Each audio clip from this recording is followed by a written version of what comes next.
And we're back. That was Witchy Woman. Witchy Woman. I love that one. What a fun little ditty. We are joined by Fran Veltman. As I was saying before the song break, Whopper award-winning Wham nominated 2020 top 20 songs. I like all those 20s. That's hard for Mind. And just a few days ago, new release came out for Andrea. So we'll have to get out onto our playlist so we can listen to it and play it in the new year. How you doing there, Fran? I'm good. It's lovely to speak to you. Yeah, you as well. How's the family? I remember that your adorable daughter, who just loved being interviewed, kept coming back to the booth to have more chats with us. Yeah, she's in transit now. I'm worried that any minute she'll burst through the door. Oh, cool. And then she'll want to be interviewed hopefully again. Not. Yeah, maybe, possibly. Cool. But I think she's probably getting a bit tired now. Yeah, pretty late for young guys. Is there anything coming up that you're excited about? No, well, the song that you were talking about, the new release, for Andrea, that just yesterday in New South Wales, on Hawkesbury Radio Discovery Channel, that won a popular vote for best song. Oh wow! Oh, congratulations! Yeah. So now it's in the running for best song of 2023, even though it came out a week ago. But yeah, gotta get in there early, head start. Yeah, so that's really exciting. Mainly during the year coming up, I've got so many releases planned, just tracks lined up, and they're all really good. So yeah, so that's pretty exciting. But otherwise, I'm taking it as it comes. Sorry, about how many? Like 5? Oh no, I've got 10. 10? Probably. Whoa. Okay. All right, cool. Getting the ballpark figures. Yeah, cool. Nearly one a month. Yeah, well, that's what I'm hoping to release, one every 3 weeks or so, hopefully. Right. So, is this leading up to an album, or are you just kind of like stream of consciousness, putting out what you're putting out? I wouldn't mind doing an album. If I did an album, it'd be called something like Technical Requirement for a Grammy. Because otherwise there's not a lot of call for albums now, apart from that sort of thing. Right, yeah, because everything's kind of streamed and online, Spotify'd. Yeah. But often I think like albums are really good to put like a story in music, I guess. You know, people often use albums to put a specific feel out there, a specific group of music that they made that works together, I guess. So there's that. Yeah, that's true. I kind of, in the coming year, the music that I've got falls into a few different categories. So there's a bit of music that's more cinematic, a bit like the song Fly Away that's on Spotify. There's quite a bit of music that's much more house-like. Yeah. Would be like Euphoria and Fulfill. And then there's also quite a bit of music that's a bit more kind of Portishead-like, not exactly, but more similar to For Andrea or Threw It All Away.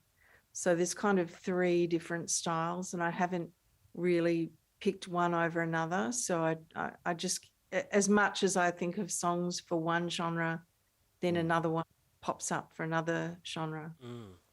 So what's really like drawn you towards this style of music? Because, you know, it's obviously like a very niche style of music to get into, to create. What really like drew you over here? Electronic music? Yes. Yeah, it's funny because I didn't start making it till I was 49. And I just had a bit of a health crisis, and I'm doing really great now. And then I just sort of started to think, wow, if I don't actually follow my dreams, it's never going to happen. Yeah. I've never, ever done it. And I didn't really know until I was about 49. And certainly it's got easier over time, but I just didn't know that you could sit at home and work on your computer and make music in the way that I do. I don't know what I thought. I suppose I thought you went to some big studio and you would do it all there. And I mean, you can do it that way, but I didn't know you could do it at home in your garage sort of thing. Yeah, I was going to ask because I have no comprehension of how EDM music is made. Like, what's the sort of process that you go through? Yeah, it in some ways it's a lot harder, in other ways it's a lot easier.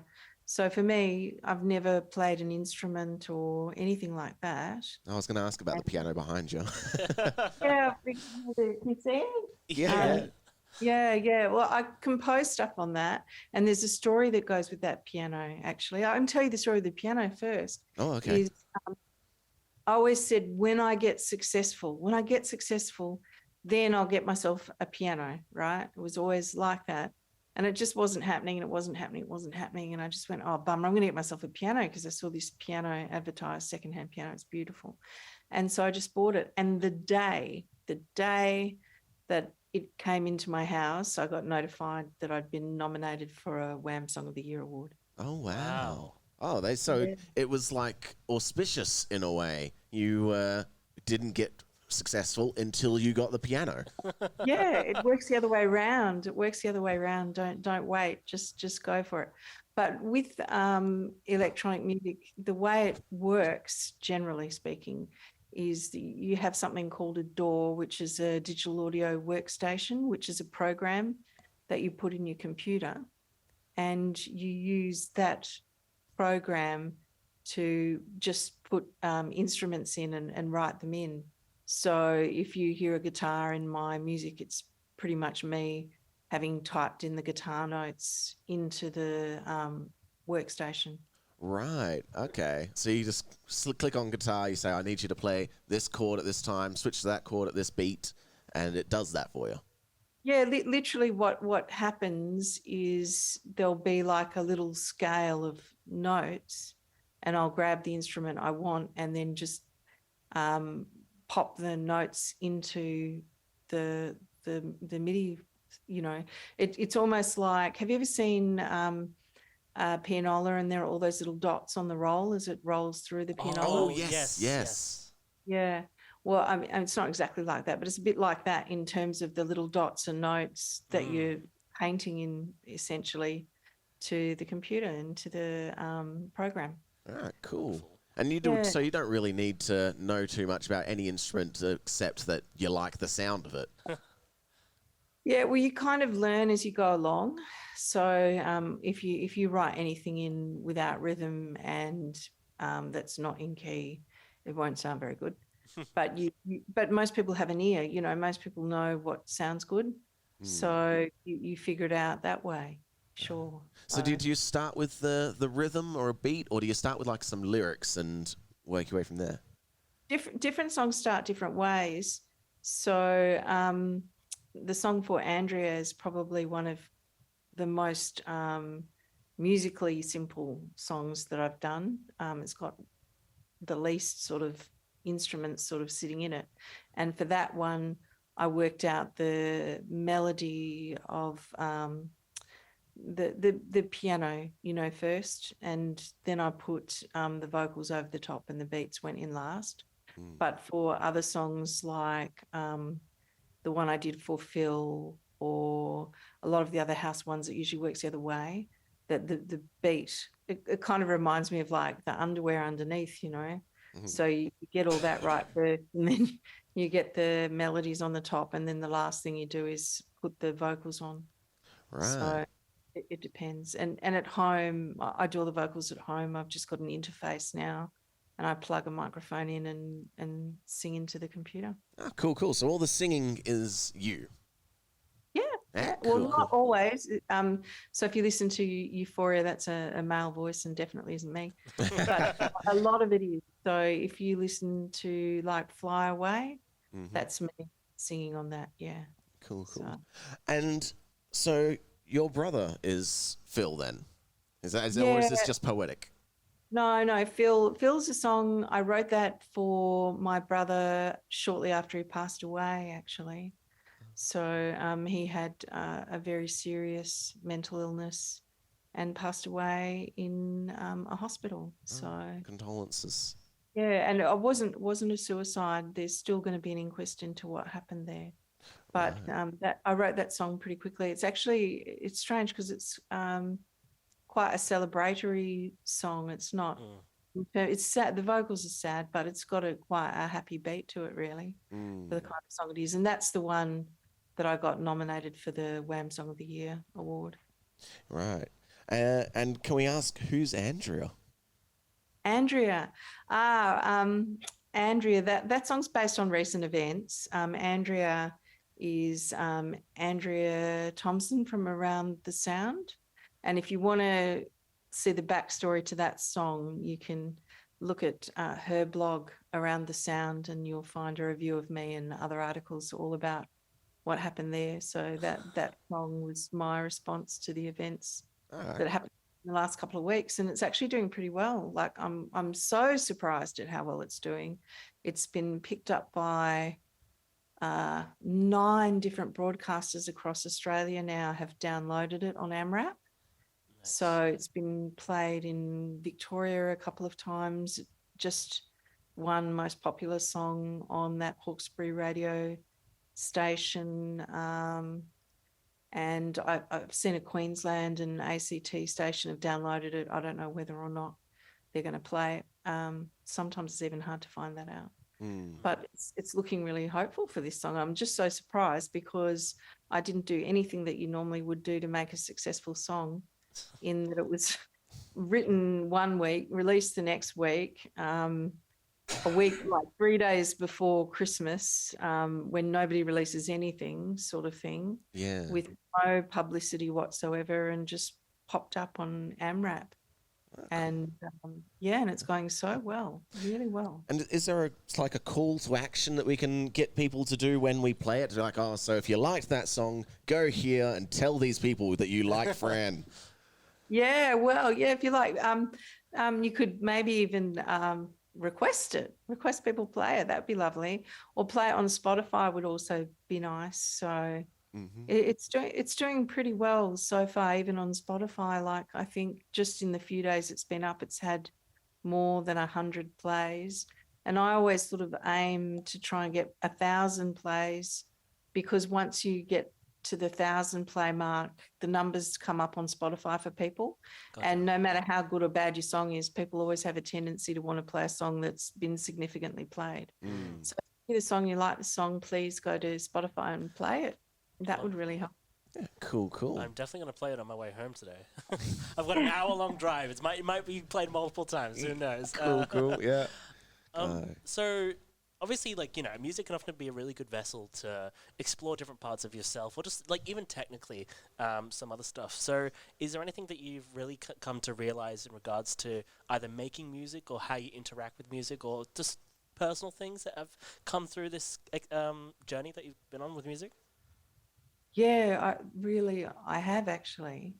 The more music that I make, the better I get at it. But I think, something that's happened, which I think is really interesting, is when you're writing lyrics or even melodies, you have to kind of connect to something different to how you regularly connect. It's really hard to put it into words, but either you're using a different part of your mind, or I've heard people say that the song wasn't from me, it was from somewhere else. People say that a lot. Yeah. And I think it's definitely true. Something happens after a while when you're not forcing it, when you're kind of relaxing into it, and these things just sort of come to you. It's almost like you are operating in a different state. And I think music is so valuable for any person, or some sort of art, like whether it be painting or music, or I was a very kind of unhappy, uptight, stressed kind of a person. And more that I do music, the more calm I become, and just generally happy. I've been much, much happier since I've been making music. That's fantastic. Yeah, highly recommend. It's really good when you can pursue something that is important to you and that you're passionate about. You said before that you find you get better at writing the music you go forward. I find that when I look back on some of the stuff that I've created, it suddenly seems quite basic compared to what I do now. Do you ever find you look back on something and go, oh, I wish I'd done it a bit different? Yeah, no, it's funny because it's definitely true. The more I go back, the more I go, oh, like you would always do things differently and probably a bit better now. There's a song that I've got, which is not that old really, Empty Streets. Mm-hmm. And that's sort of getting to the near 1,000 mark in views on Spotify, and I'm really hoping to get it beyond that 1,000 mark. And it's really strange because it's picking up momentum now, but when I listen to it, I think, oh, I don't know, I'd do it that way now. I kind of almost feel a bit embarrassed. It's funny though, because it's not a bad or embarrassing song. If you listen to it, you probably think it was fine. But to me, I just notice all the kind of things that I do technically differently. Yeah. Now, someone else will listen to it and they'll say to you, oh, it's my favorite song. And you might think in your head, yeah, you sure? I've got this song at the moment, Euphoria, and I think it's had maybe 7,000 hits, more than that. Oh, wow. A lot more plays than that now, and it's just gaining in popularity. And when I wrote that more than 2 years ago, maybe even 3 years ago now, I'm not sure. And if I wrote that now, I'd do it really differently. But people love it. So, yeah. I'm jotting it down as this is going to be one of the big hits of yours we play. Yeah. Well, have a listen. Yeah, it's a good song, but I wouldn't do it that way now. There are things that, to me, it seems I'd do it differently. I don't know. Do you ever do live music? Yeah, I do. I did my very first live performance in October. Wow. And that was a series of songs that were really very vocal. Like Fly Away was one of the songs that I performed, and it was really incredible to have never ever performed, and then as an adult to perform on a stage. On my YouTube channel, there's actually a video of that's the very first song that I sang in public ever, and there's a really sweet video of that's gone up. And then there'll be 2 songs that I released during the year. Again, vocals, cinematic. One's my version of Scarborough Fair. That'll be coming up. And the other one, which will come up at some point, is a kind of a Celtic kind of a song. But yeah, I do sometimes. I'm hoping next year to actually book a venue and do a real show, So yeah, we were talking about Fringe earlier in the night, and it'd be really cool to see you down at Fringe at some point. Yeah. Yeah, I'd love to do something like that. I think this year coming is the year that I'm going to start booking events, and there's another artist who's interested in supporting me, which is awesome. And she's so talented. I think that she could do a show on her own, but she hasn't yet. So she wants to support me, and hopefully I get another support artist, and then I'd have enough to do a show, which I'd really love to do. Yeah, cool. Yeah, that sounds wonderful. Like from what you're telling us, you're really, powering through these wonderful experiences and gaining all this this technical knowledge. It's really wonderful to hear. I'm very, like, it's so impressive. I don't know, like to be able to just have this idea and then create things that are so, personal to yourself, and then see them do so well and really, I don't know. It's hard to explain because it's something that I think everybody wants to experience at some point, and you're doing it now, which is fantastic. Oh, it's awesome. I'd really recommend, if you have because I'm the kind of person that when I was a little girl I sang and always wanted to be on stage and all that, and none of it happened. And I don't know why. I thought that people who did these things, that they had, years of training at the conservatorium or something, which can be the case, I guess. But there are just as many who you just do it, just try it and see how it goes. Yeah, I've met some Whopper snobs who kind of act like if you've not been to Whopper for that training, you're not a real artist, and it's just not the case. Yeah. Yeah. Oh, it's absolutely not the case. Not the case at all. Although I did go for the very first time, I went and did a workshop at Whopper. I was selected, the WOMP group, the Women of Music Production, did a workshop in conjunction with Whopper, and they kind of put out a call, and people from all over Australia came, and mostly they were from Perth, and then the mentors came from other states, but there were some from other states as well. So I got a week at Whopper, just doing and it was really interesting. Like, I really enjoyed it. And you'd walk down the hallway and you'd hear someone singing like Pavarotti, and if you open the wrong door, a bunch of little ballerinas would scurry away. What am I doing here? You know, like, it just felt really strange. It felt like one of those movies, you know, those music movies. Yeah. But I don't think it's necessary. And actually, when you look at people who are doing really, really well, like, I don't think Flume went to Whopper. You know? Yeah. There's no one path to success. Definitely. No, and I think that's what I'm trying to say, is that if there's something you want to do, you know, whether it be write poetry or a novel or a screenplay or make music or do art, you just have to do it. You have to do it and see if people like it. Yeah, a lot of it's ambition, really, isn't it? Mm. And a lot of it's persistence. Yeah. So, like, I think, didn't someone say that J.K. Rowling, you know, she wrote Harry Potter and got rejected by 12 times or something. Right. Someone book on. Yeah. So you just got to keep plugging away. Quite fascinating. The opposite happened thing with Tolkien, where he'd written Lord of the Rings. He didn't want to release it; wasn't ready in his eyes, and his friends kind of stole it from him and sent it to a publishing group. Yeah, I can imagine that. Happening. Yeah. Before I forget, how do we find you on YouTube? I think it's Gotta Love Fran Music. So the best way to find me, to be honest, is through my songs. So just say you want to find me on Spotify. If you write Fran Euphoria, for example, because I've got a song Euphoria, and you put them both together in a Spotify search, then you'll find me. So that's usually the easiest way. And the same on YouTube, if you put in For Phil, say, you know, and Fran, then you'll find me. But I admit that it's a bit hard to find me because I've got a pretty common name. And the algorithm throws all sorts of weird stuff at you. Yeah, well, I mean, that's another reason I think why I'm hoping that people will play my work a bit, whether it be on YouTube, because For Phil has got a really beautiful video attached to it, actually.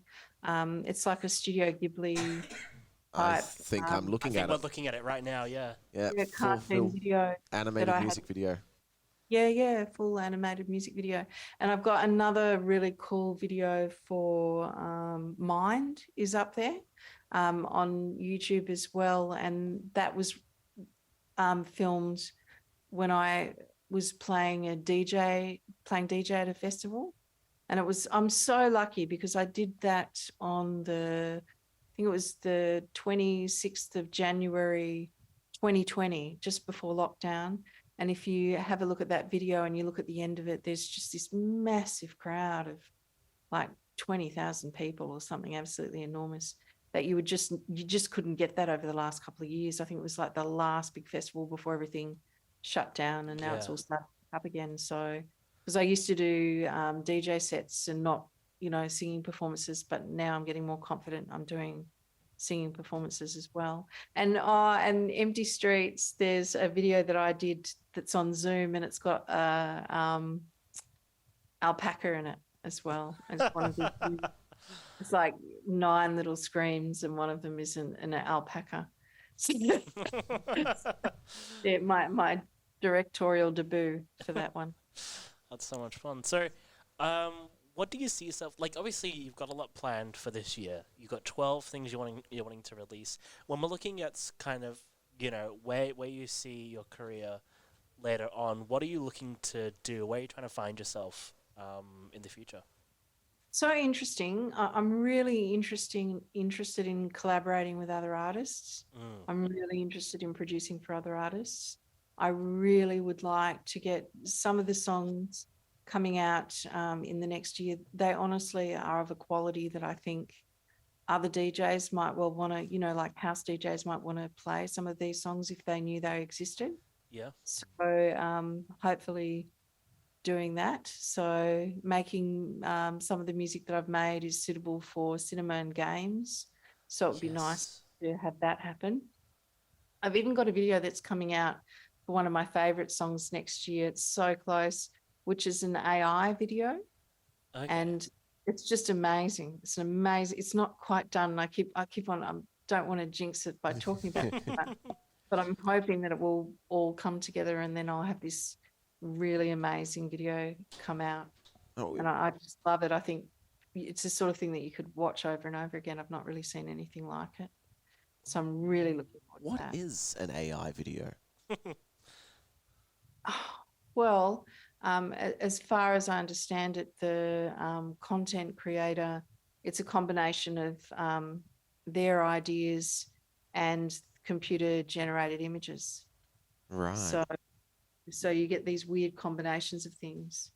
And you when it comes out, I'll send you a link and you're just going to have to watch it and you'll just go, wow, I know you will, because Definitely everybody who watches it goes, oh, that's amazing. Very, very unexpected. So Sweet. yeah, I'm really looking forward to that. It'll be great. We will do. And I've pulled up your details on Spotify and YouTube, and I'll make sure we save them links and do some shout outs. Definitely. Did I see Yes. Yeah, we got to move things along. We're going to put on some tunes. Thank you so much for joining us this evening, Fran. Oh, thank you so much for having me. Anytime. Hopefully we'll see you again at some point in the new year. Good luck with all of your song releases. Thank you so much. You have a great new year. You as well. Bye-bye. Bye.